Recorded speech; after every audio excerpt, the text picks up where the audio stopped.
very much for that testimony. I'm going to defer to Chairman Cardin for his questions. Well, thank you, Senator Shaheen. And thank you for holding this hearing. Senator Ricketts, thank you very much. We are very fortunate, the leadership we have on this subcommittee and the work that you all do in a very bipartisan manner, so we appreciate it very much.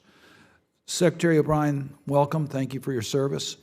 I want to welcome our Ukrainian parliamentarians who are here. It's a pleasure to have you in our committee room. It's clear to all of us that the future of Europe, the subject of today's hearing, very much depends upon Ukraine's success against Russia's invasion.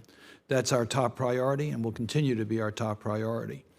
So I want to talk a little bit about how we got here.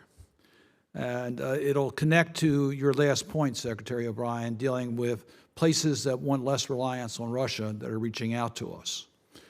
What happened in this attack on Ukraine's sovereignty started with the invasion of Crimea and taking over Crimea, and we didn't do anything about that.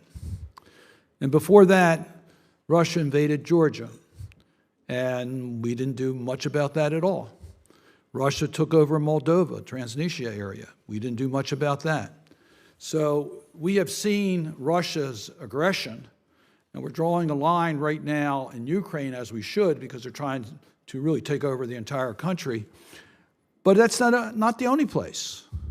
Since the Russian invasion of Ukraine, we found another area that Russia has been engaged in.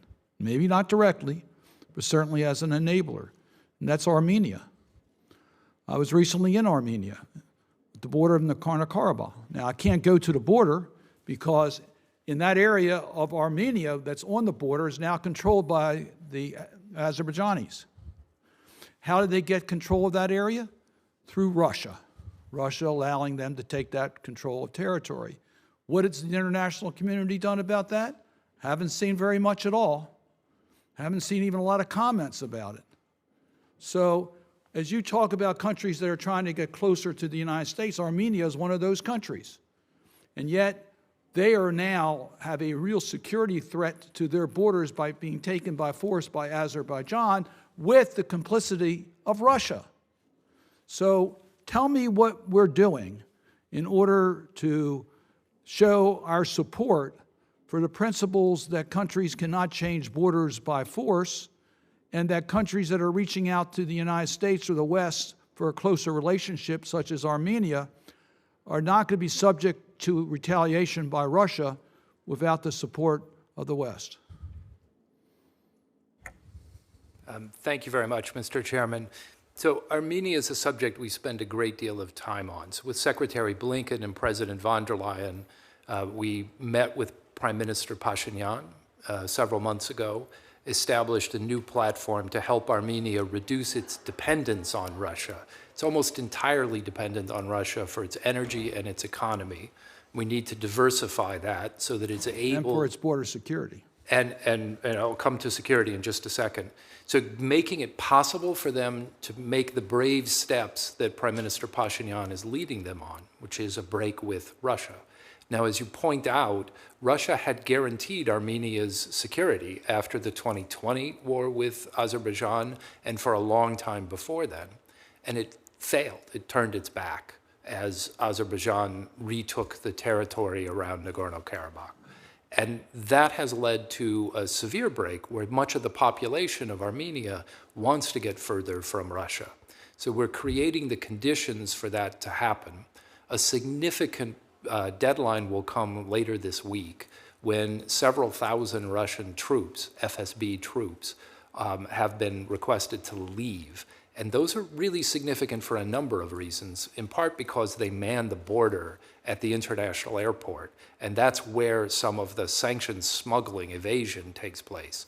So we'll see whether Russia is really willing to honor the sovereign wishes of Armenia that it leave so that Armenia can build the relationships that it wants. We're also strongly supporting the peace effort that Prime Minister Pashinyan has been developing with President Aliyev in Azerbaijan. Which Russia is trying to make sure it doesn't happen. Russia is trying to make sure that anything that happens there happens on its terms. And I think both of those two countries are a bit frustrated by the involvement, to be honest. And we are working very hard so that the expressed desire of peace can be manifest in an agreement. And I'll just say one more thing about why that matters so much. You look at a map from Central Asia, which is not part of this committee, but Central Asia all the way through. The Central Asian countries are incredibly rich, and right now their only options to the global markets fundamentally are through Russia or China. If we can open up a route that goes through Azerbaijan and Armenia, then they will have access to global markets and much less dependence on Russia and China. So this is all a part, again, of allowing countries to choose their own paths to the global markets. I appreciate that, and I support everything you just said, but it still begs the question that without much complaint, Azerbaijan is now occupying part of Armenia, strategic part of Armenia. And there has been no real protest about their controlling the highlands next to Nagorno-Karabakh that puts Armenia at tremendous risk of the corridor that could divide the country or lose its southern edge. And I haven't seen much of a fuss made by the international community. Yes, please, go ahead. No, I appreciate it, and you're making a fuss here, and I appreciate that. It's good to lay down the marker. The two sides have agreed to a border demarcation process. They've agreed on what the lines are, and you're right, there are some territories that each side still occupies that, according to the line they've agreed, will probably end up going back the other way. The highlands are of particular interest.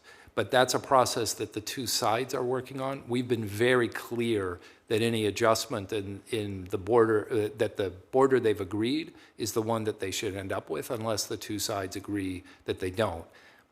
I don't want to, Yeah. my understanding, the peace process does not deal with that. The peace Well, it does. I mean, there is a peace agreement under negotiation that defers the border demarcation to another channel in the peace process. So you can't just And I hive support this that, off. but whether Yeah. we'll ever get to that point, my concern is going to be years down the road, and we're going to have another Moldova and another Georgia. Thank you, Madam Chair. Thank you, Senator